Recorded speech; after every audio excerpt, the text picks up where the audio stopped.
అందరికీ praise lord. ఈ క్షణము దేవుడు నీతోనే మాట్లాడుతున్నాడు. నీతిమంతులు 7 మార్లు పడినను తిరిగి లేచును అని బైబిల్ చెప్తుంది. ఎవరైతే పశ్చాత్తాపడి దేవుని క్షమాపణ అడిగి మరలా తిరిగి లేచి విశ్వాసంలో నిలబడతారో వారు నీతిమంతులవుతారు.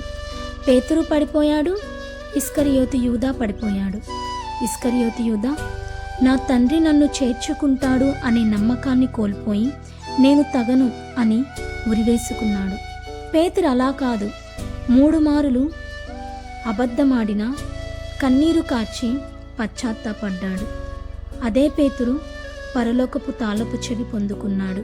అదే పేతురు ప్రసంగిస్తే ఒకసారి 3000 ఆత్మలు, మరోసారి 5000 ఆత్మలు రక్షింపబడ్డారు. అలాగే నీ ఆత్మీయ జీవితంలో నీవు పడిపోయావా? నేను తగినవాడను కాదు, పాపిని అని నీకు నువ్వే ముద్ర వేసుకున్నావా?